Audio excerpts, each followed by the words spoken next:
দর্শক স্বাগত জানাচ্ছি যমুনা টেলিভিশনের নিয়মিত আয়োজন প্রবাসী বাংলাদেশে। বিশ্বের বিভিন্ন প্রান্তে থাকা প্রবাসীদের খবরাখবর নিয়ে আপনাদের সাথে আছি আমি রিশান মাহমুদ। সংযুক্ত আরব আমিরাতের দুবাইয়ে নানা আয়োজনে অনুষ্ঠিত হয়েছে ঈদ পুনর্মিলনী উৎসব। আজমান ফার্ম হাউস সিলেট বিভাগ উন্নয়ন পরিষদের উদ্যোগে করা হয় এই আয়োজন। অংশ নেন দেশটিতে বিভিন্ন প্রান্তে থাকা বসবাসরত সিলেট প্রবাসীরা। দিনব্যাপী চলা উৎসবে দেশীয় খাবারের সাথে ছিল নানা আয়োজন। সংযুক্ত আরব আমিরাত থেকে সহকর্মী মেহেদীর প্রতিবেদনে বিস্তারিত।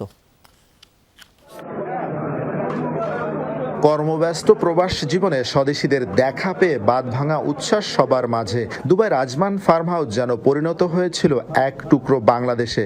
দেশটির বিভিন্ন প্রান্ত থেকে নানা বয়স ও শ্রেণী পেশার 5 শতাধিক সিলেট প্রবাসী অংশ নেন এই মিলন মেলায়। দীর্ঘদিন পর প্রাণের আড্ডায় উচ্ছ্বাসে মেতে ওঠেন গল্প আড্ডায়। এই সংগঠনটির প্রতিষ্ঠা লগ্ন থেকে মানবতার সেবায় আত্মমানবতার সেবায় কাজ করে যাচ্ছে।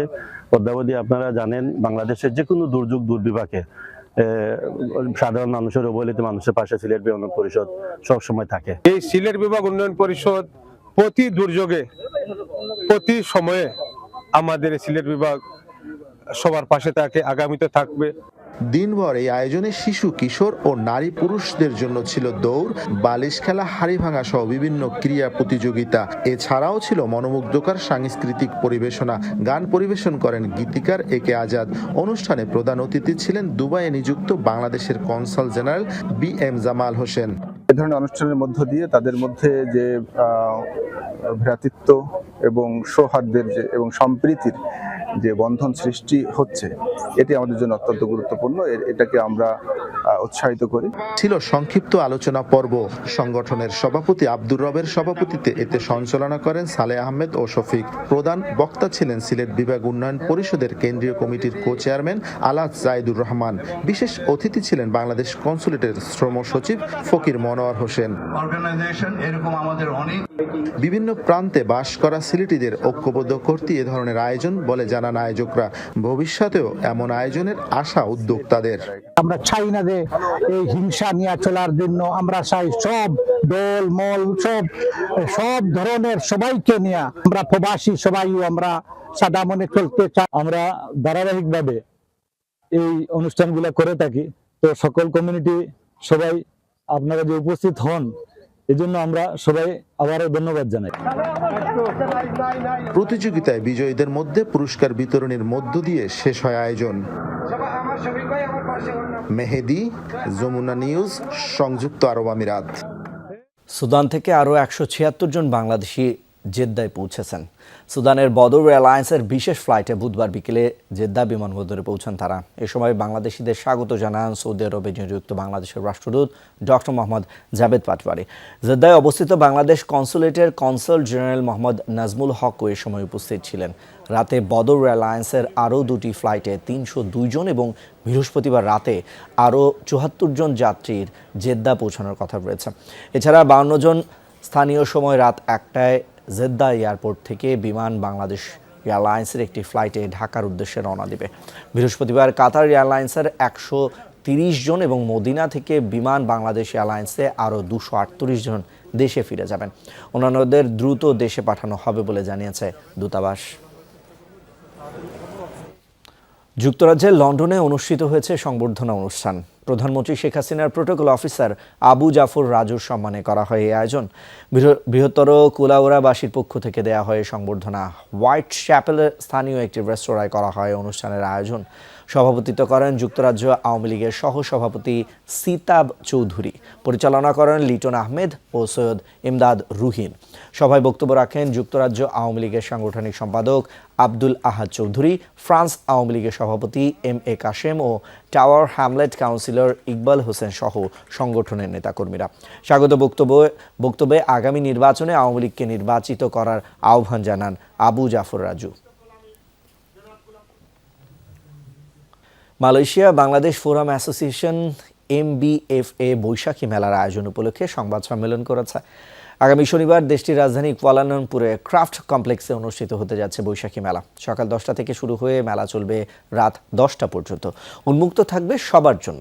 মেলা সফল করতে প্রবাসী বাংলাদেশিদের অংশগ্রহণের আহ্বান জানাতেই করা হয় সংবাদ সম্মেলন। প্রতি বছরের মতো এবারেও মেলায় নানা দেশীয় পণ্য ও খাবারের সমারোহ থাকবে বলে জানান আয়োজকরা।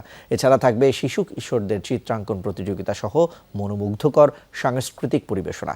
এবারের আয়োজনে অংশ নিচ্ছে দিলশাদ নাহার কণা, পিন্টু ঘোষ এবং আন্তর্জাতিক ফ্যাশন আইকন বিবি রাসেল। দেশের ঐতিহ্যকে তুলে ধরতে আয়োজনের উদ্যোগ বলে জানান সংশ্লিষ্টরা। যুক্তরাষ্ট্রের মিশিগানে হেমট্রামিক সিটিতে বাংলাদেশি প্রবাসীদের উদ্যোগে অনুষ্ঠিত হয়েছে মতবিনিময় সভা। গোপালগঞ্জ উপজেলা চেয়ারম্যান মঞ্জুর কাদের শাফির সৌজন্যে করা হয় আয়োজন। স্থানীয় প্রবাসী সহ উপস্থিত ছিলেন মিশিগানের বিভিন্ন রাজনৈতিক, সামাজিক এবং সাংগঠনিক সংগঠনের নেতাকর্মীরা। সভায় বক্তারা মঞ্জুর কাদের শাফির রাজনৈতিক জীবনের নানা দিক তুলে ধরেন। মিশিগান থেকে রাজনৈতিক জীবন শুরু করলেও বর্তমানে তিনি বাংলাদেশ ও জাতির কল্যাণে কাজ করে যাচ্ছেন বলে জানান বক্তারা।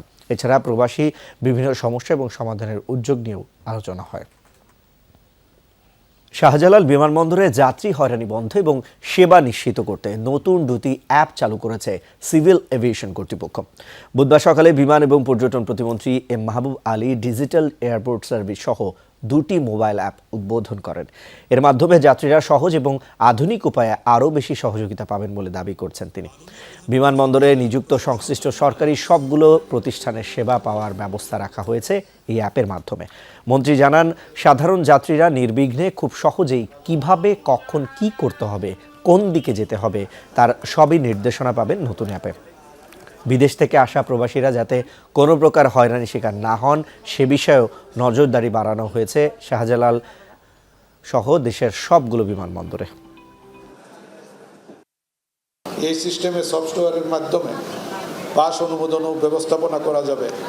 পাসের জন্য ব্যবহার হবে উন্নত প্রযুক্তির কন্ট্যাক্টলেস স্মার্ট কার্ড, যার মধ্যে পাসধারীর বিস্তারিত তথ্য ও ছবি সহ বায়োমেট্রিক ডাটা সংযোজন করা হয়েছে। আমরা চেষ্টা করেছি এটাকে পুরো এয়ারপোর্ট সার্ভিসটাকে ডিজিটালাইজ করা, সেবাটাকে আরও সুন্দর করা, স্মুথ করা, যাতে আন্তর্জাতিক যে কোনো বিমানবন্দরের নেই আমরা আমাদের এই ব্যবস্থাপনাটাকে সাজিয়ে উঠতে পারি।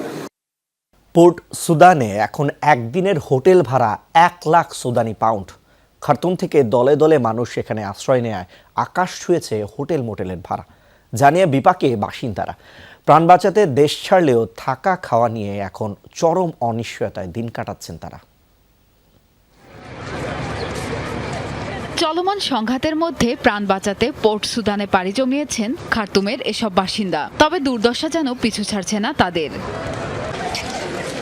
খাবার, থাকার জায়গা সবকিছুর অভাব, হোটেল মোটেলের ভাড়া আকাশচুম্বী। অভিযোগ, খার্তুম থেকে বিপুল সংখ্যক মানুষ যাওয়ার পর বাড়ানো হয়েছে সবকিছুর দাম। অনেক ক্ষেত্রে দিন প্রতি শুধু হোটেল ভাড়ার পেছনেই লাখ সুদানি পাউন্ড গুনতে হচ্ছে তাদের। কেউ কেউ নিত্যপণ্যের বাড়তি দামের অভিযোগও করছেন। সব মিলিয়ে সেখানে অবস্থান করাই বেশিরভাগ সুদানি নাগরিকের জন্য অসম্ভব হয়ে পড়ছে। থাকা খাওয়া সবকিছুই এখানে ব্যয়বহুল। অনেক সময় টাকা থাকলেও মিলছে না কিছু, কারণ এখানে মানুষের অনেক চাপ। একদিনে 60,000 সুদানি পাউন্ড খরচ হচ্ছে। কোনো কোনো হোটেলের ভাড়া 1 লাখ। 2 দিনের বেশি কারো পক্ষে থাকা সম্ভব না। তবে এসব অভিযোগ অস্বীকার করছেন পোর্ট সুদানের ব্যবসায়ীরা। দাবি, মানবিক দিক বিবেচনায় স্বাভাবিক সময়ের মতো নির্ধারণ করা হয়েছে মূল্য। সামলাচ্ছেন অতিরিক্ত অতিথিদের চাপ। এই হোটেলে 48টি অ্যাপার্টমেন্ট আছে। এখন সবগুলোতেই খার্তুমের গেস্টরা অবস্থান করছে। অনেক রাষ্ট্রদূতও এখানে অবস্থান করছেন। সবাইকে সব রকম সুবিধা দেওয়ার সর্বোচ্চ চেষ্টা করছি আমরা। এখনো কোনো কিছুর দাম বাড়ানো হয়নি। খরচ সবার নাগালের মধ্যেই আছে। খার্তুম থেকে অনেক মানুষ এখানে এসেছে, বেচা কেনা অনেক বেড়েছে। তাদের যেন কোনো সমস্যা না হয় সে বিষয়টি আমরা খেয়াল রাখছি। তাদের দুরবস্থার কথা বিবেচনা করে কেউ দামও বাড়ায়নি। সেনাবাহিনী এবং আধা সামরিক বাহিনীর মধ্যে চলা 3 সপ্তাহব্যাপী সংঘাতে দেশ ছেড়েছেন 3 লাখের বেশি বাসিন্দা। তাদের বেশিরভাগ মিশর, সাউথ সুদান, ইথিওপিয়া সহ আশপাশের আরও কয়েকটি দেশে আশ্রয় নিয়েছেন। প্রিয়াঙ্কা চক্রবর্তী, যমুনা নিউজ। রাশিয়ার উরাল পর্বতে ভয়াবহ দাবানলে প্রাণহানি বেড়ে দাঁড়িয়েছে 21 জনে। মঙ্গলবার দেশটির রাষ্ট্রীয় সংবাদ সংস্থা এই তথ্য জানিয়েছে।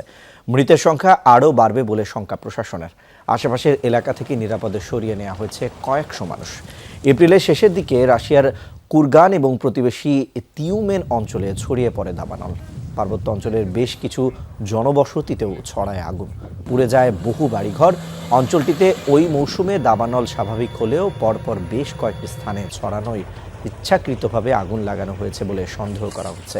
তদন্তের জেরে শনাক্ত করা হয়েছে 46 সন্দেহভাজনকে। 7টি অপরাধ বিষয়ক মামলাও হয়েছে। 2021-এর দাবানলে অঞ্চলটির 1,88,00,000 হেক্টর বনভূমি পুড়ে যায়।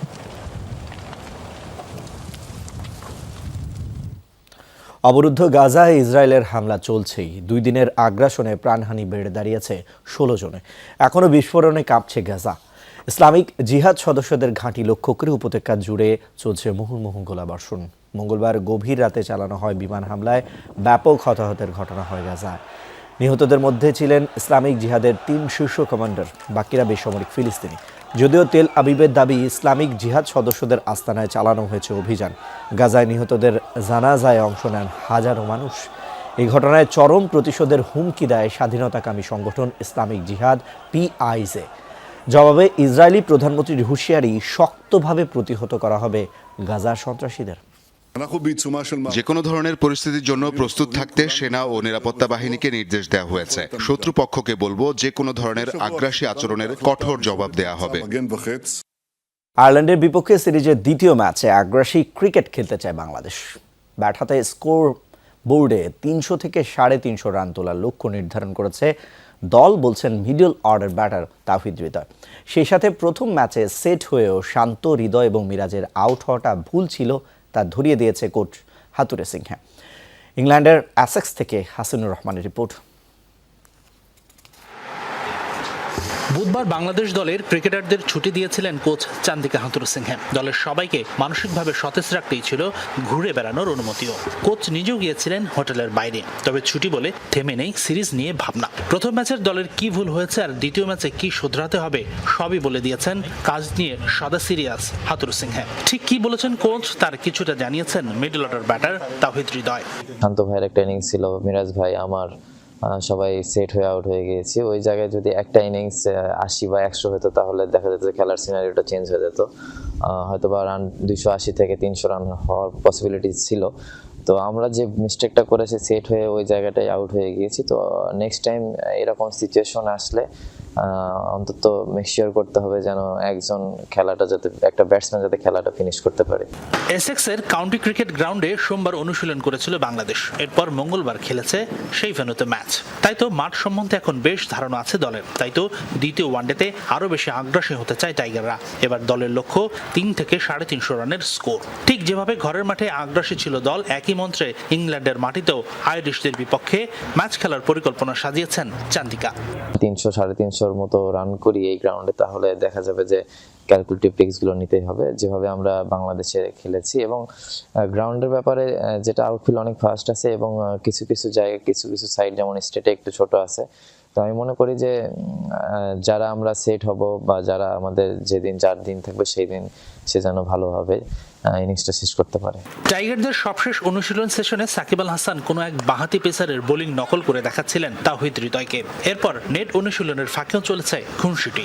সাকিব হৃদয়ের এই আনন্দময় অনুশীলনে পরে তাদের সঙ্গী হয়েছেন হেড কোচ হাতুরু সিংহেও। নিজে বোলিং করেছেন হৃদয়কে। এরপর আউট হয়েছে কিনা এ নিয়ে দুজনের মধ্যে চলেছে কথার লড়াই। এই দুই ঘটনায় বলে দেয় অল্প সময়ে কতটা দলের সাথে মিশে গেছেন হৃদয়। পুরো দলেই বিরাজ করছে একই রকম ভ্রাতৃত্ব, বলছেন বগুড়ার এই ক্রিকেটার। সবাই অনেক হেল্পফুল এখানে, আর কখনো মনে হয় না যে খুব সিনিয়র বা এরকম। আমরা সবাই সবার সঙ্গে ফ্রি এবং সবাই যখন যার যেটা প্রয়োজন হয় সবাই অনেক হেল্প করে। তো আমি মনে করি যে এখন যে অবস্থায় আমরা আছি, আল্লাহর রহমতে খুব ভালো অবস্থায় আছি এবং এটা যদি কন্টিনিউ করতে পারি ইনশাল্লাহ আমরা ভালো রেজাল্ট ইনশাল্লাহ একটা আসবে আমাদের, কারণ আমাদের বন্ডিং সবার এখন অনেক ভালো। মুশফিকুর রহিমকে সরিয়ে টাইগার একাদশের গুরুত্বপূর্ণ 5 নম্বর স্পটটা দেওয়া হয়েছে তাওহিদ হৃদয়কে। তাওহিদ হৃদয় ঘরোয়া ক্রিকেটে এই পজিশনে খেলে অভ্যস্ত, কিন্তু হৃদয় জানেন এই পজিশনের গুরুত্ব কতটুকু। কিন্তু বগুড়ার এই ক্রিকেটার বলছেন টিম ম্যানেজমেন্ট চাইলে যে কোনো পজিশনে খেলতে প্রস্তুত তিনি। Hasinur Rahman, Jamuna sports, Essex, England. দর্শক, এই ছিল প্রবাসে বাংলাদেশে। এতক্ষণ সাথে থাকার জন্য সবাইকে ধন্যবাদ।